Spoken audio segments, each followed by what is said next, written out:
Good morning, one and all. Today we are going to discuss about anatomy and physiology of small intestine and large intestine. First, we discuss about small intestine. Small intestine is the body's major digestive organ.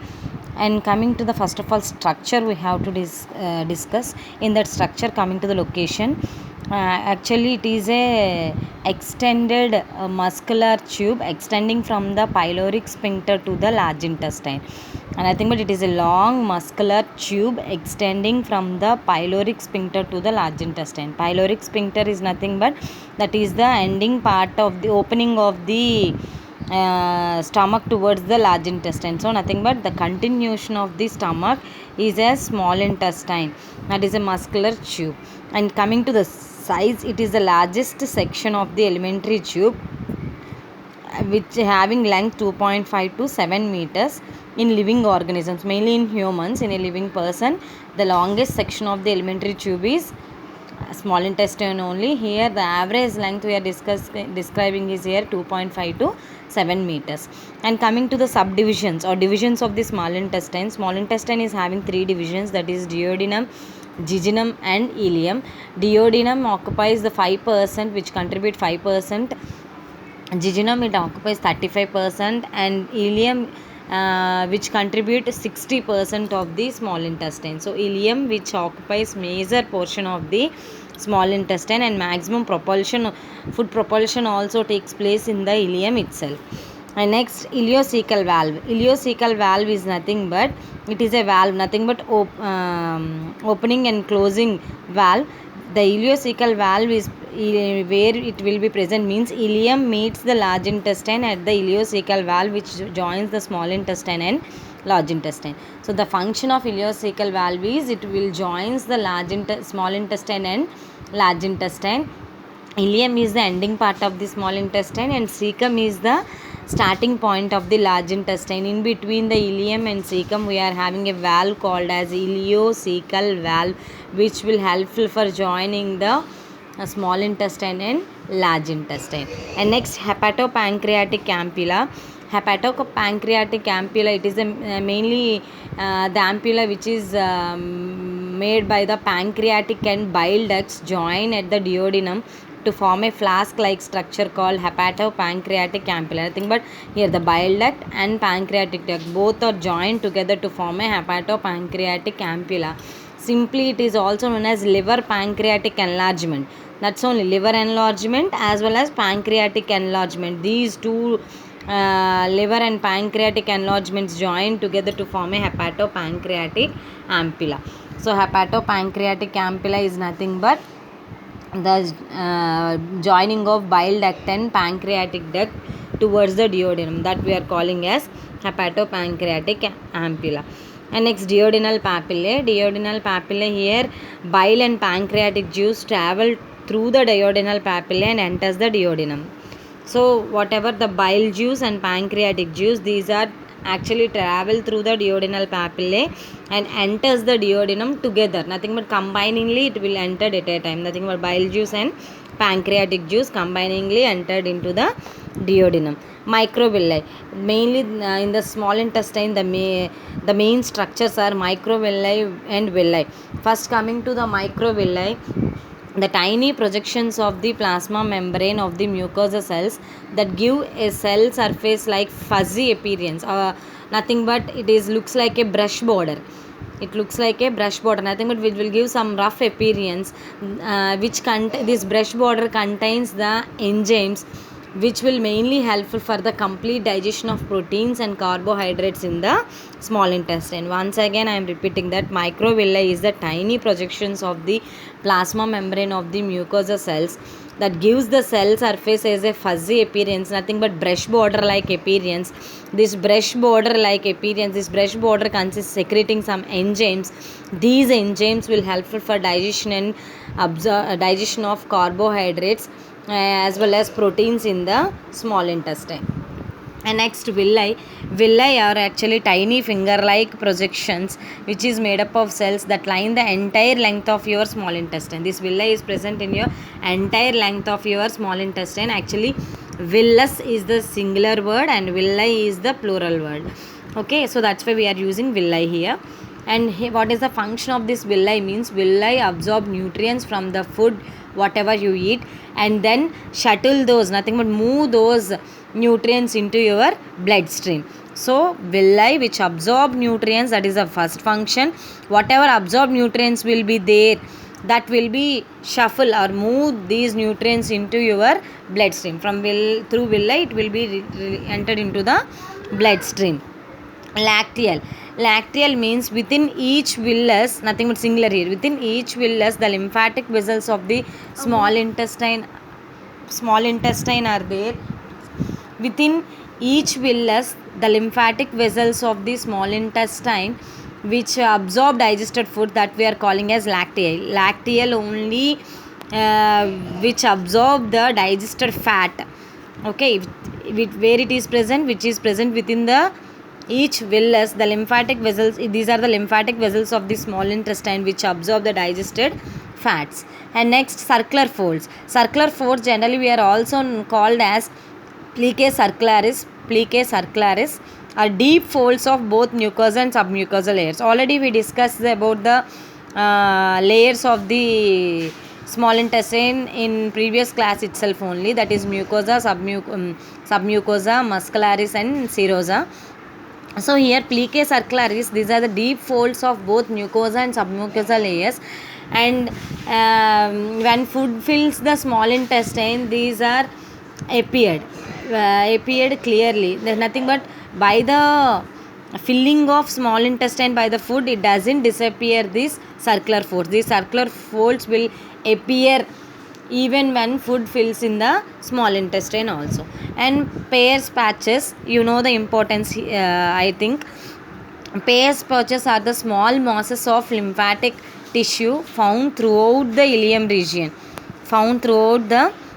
region of the small intestine. Nothing but Peyer's patches mainly present in the ileum, and that's why ileum plays a major role in digestion and absorption than the other two parts of the small intestine, along with the maximum occupancy also. These Peyer's patches also known as aggregated lymphoid nodules. Actually, why it is aggregated lymphoid nodules means they form an important part of immune system by monitoring intestinal bacteria populations, so that's why it prevents the growth of the pathogenic bacteria in the intestine. So that's why it plays an important role in immune system. Why? Because it will monitoring the intestinal bacteria population, which will prevent the growth of the pathogenic bacteria in the intestine. And next, coming to the functions here or activities of the small intestine. Generally so many activities will be takes place in the small intestine. The main two things are here: digestion and absorption. The partial digestion and maximum absorption of the foods will be takes place in the small intestine. For simple understanding, I described in three terms here. It will go for different functions. Maximum mechanical digestion takes place in the small stomach, and remaining some amount of mechanical digestion takes place in the small intestine also. Why? Because the mixing of chyme with the digestive juices like succus entericus, pancreatic juice and bile juice in the small intestine, which will helpful for the partial mechanical digestion of the carbohydrates and proteins. And next, secretory function, nothing but chemical function. Here succus entericus, enterokinase and gastrointestinal hormones are secreted in the small intestine, which will helpful for the chemical digestion of the food in the small intestine. And next, hormonal function. Here secretin and cholecystokinin, not only secretin and cholecystokinin, so many hormones are secreted in the small intestine, but secretin and cholecystokinin plays a major role. These regulate the movement of GI tract and secretory activities of small intestine and pancreas. So these secretin and cholecystokinin regulate movement of gastrointestinal tract and secretory activities of small intestine and pancreas. Okay, and next, coming to the major thing, in previously we discussed about only three lines, that is mechanical, chemical as well as hormonal digestion, but now we have to discuss it clearly. Main the functions of the small intestine, I said partial digestion and complete absorption of the food. See, where right now we see the digestion. When the food reaches the small intestine, nothing but the partially digested food, the carbohydrate and protein digestion has begun, but fat digestion won't be takes place. Okay, here the no fats have been digested up to this point. Nothing but in the stomach there is no digestion of fats will be takes place. Digestion of fats will be started from the small intestine itself. Digestion as well as absorption of fats takes place in the small intestine. So in digestion you can remember that the partially digested foods of carbohydrates and proteins, partially digested carbohydrates and proteins that will be entered into the small intestine from stomach, where the complete digestion will be takes place, as well as the digestion of fats will be started in the small intestine. How it will be takes place? The brush border enzymes, already I said that the microvilli which consists of brush border like appearance which consists of enzymes, these brush border enzymes break down double sugars into simple sugars, nothing but large compound molecules into simple sugars, and complete protein digestion will be takes place here. As well as pancreatic juice, food entering the small intestine are literally diluted with enzyme rich pancreatic juice. Why? Because the pancreatic hepatopancreatic ampulla is entered into the duodenum. So whatever food will be entered from the stomach to small intestine, automatically this that food will be, that chyme will be mixed with the pancreatic juice, so which as well as bile, pancreatic juice as well as bile, which contains so many enzymes which will helpful for the complete digestion of this starch, nothing but carbohydrates, and half of the protein digestion will be takes place, and totally responsible for the fat digestion as well as digestion of nucleic acid. See the main function of the pancreatic juice, it will helpful for complete digestion of carbohydrates and partial and about half of the protein digestion, as well as totally responsible for fat digestion as well as digestion of nucleic acids. Already we discussed these pancreatic enzyme function in the pancreas, whatever discussed in the endocrine glands. Once refer that.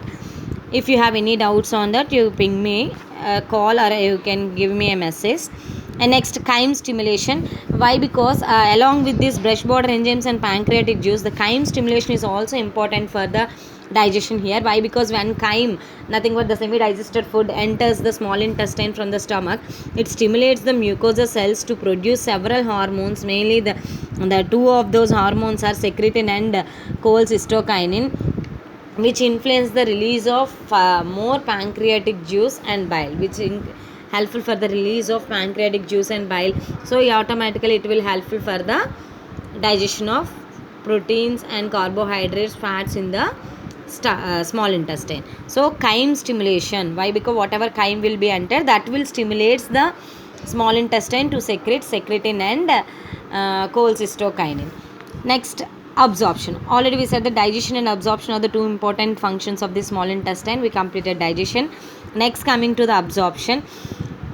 Here the active transport, absorption of water and of the end products of the digestion occurs all along the length of the small intestine, but most substances are absorbed through the intestinal cell plasma membranes by the process of active transport. So here the absorption of the food takes place by the villi, already we discussed that, but by the process of active transport. And next, coming to active transport is nothing but the transport from molecules, from the movement of molecules from through the carrier or mediator. Okay, the movement of molecules from low to high, which requires energy here, which utilizes energy. And next, diffusion. Diffusion here, lipids or fats are absorbed passively by the process of diffusion. Okay. And next, debris. At the end of the digestion, what happened here? At the end of the ileum, all that remains are some water as well as some indigestible food materials and large amount of bacteria. This is called as debris. Why? Because at the end of the ileum, nothing but once the absorption is completely takes place in the small intestine in the ileum, at the end of the ileum what is there means a small amount of water and some indigestible food materials and large amount of bacteria. This we are calling as debris. This enters the large intestine through the ileocecal valve.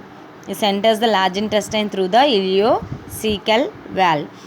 And next one is food propulsion. Along with this digestion and absorption, food propulsion also takes place in the small intestine.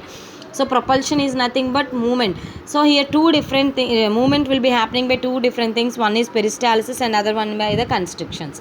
Peristalsis, it is majorly takes place. Major means of propulsion is peristalsis here. The net effect is that the food is moved through the small intestine in much that same way that best example is here when toothpaste is squeezed from the tube. You are applying pressure when toothpaste is squeezed from the tube, that we are calling as peristalsis, moving from one place to another place.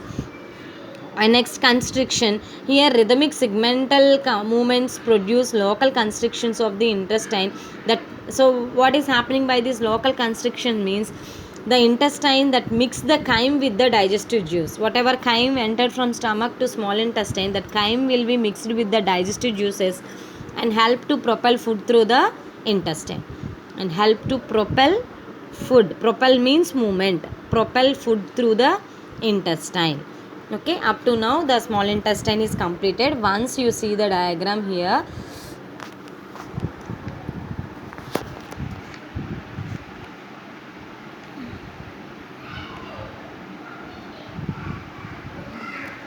see here small and large intestine combiningly. Here this is the stomach. Here from stomach it will through the pyloric sphincter it will be continued as small intestine. Here the starting part is duodenum and let's see, here it is pylorus and here it is duodenum, and next to continuation is jejunum, and through jejunum it continued as an ileum. See, ileum. Okay, here the ileocecal valve is there, nothing but ileum is the ending part as well as cecum is the starting part of the large intestine. Combiningly it will see that we are calling as ileocecal valve, that opening, and the junction we are calling as ileocecal junction. Clear? See, pancreas and liver. From the liver it will secrete bile, and from the pancreas it will secrete pancreatic juice.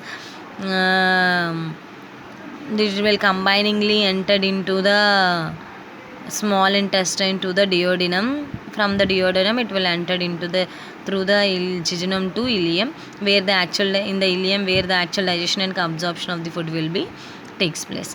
And next we discuss about large intestine. Coming to the large intestine, it is larger in diameter but shorter in length. See, the whatever the diameter, the extended diameter will be there, the thickened one, this one, this complete one, this is called as large intestine. Here large intestine is thicker in diameter, wider in diameter and but shorter in length.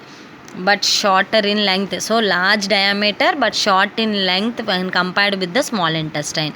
That will observe by physical examination only. Here see, here having small diameter, it is having larger diameter, and it is length is more in length, here less in length. So shorter in length and larger diameter of the takes place in the large intestine. And large intestine will be the subdivisions of large intestine is cecum, appendix. See, this is cecum, appendix, as well as the colon. Colon will be dividing into again four, that is ascending colon, transverse colon, see, this is ascending, and transverse, again descending, again sigmoid colon. Sigmoid colon is nothing but S-shaped colon. Along with this colon we are having rectum as well as anal canal or anus. Rectum and anal canal. See, again I am describing the subdivisions of large intestine. Large intestine is having cecum, the cecum will be continued as ascending colon, that is right side it will be present. The ascending colon will be continued upwards. Here the middle one we are calling as transverse colon. Again the transverse colon will be continued downwards towards the left side, that will call as descending colon. And if it continue downwards in a S-shaped thing, what we call as sigmoid colon, and sigmoid colon will be continued as rectum and anal canal. So these are the different parts of the large intestine. And see here they are completely about the large intestine. So large intestine is wider in diameter as well as larger in diameter but shorter in length. Coming to the size, it is 1.5 meters only length. Where it will be started means it extended from ileocecal valve to the anus. Ileocecal valve to the anus, nothing but from the ending part of the small intestine to anus it will be continued. And function, what is the major function of the large intestine means its major function are dry out digested indigestible food residue by absorbing water and eliminate those residues from the body as feces.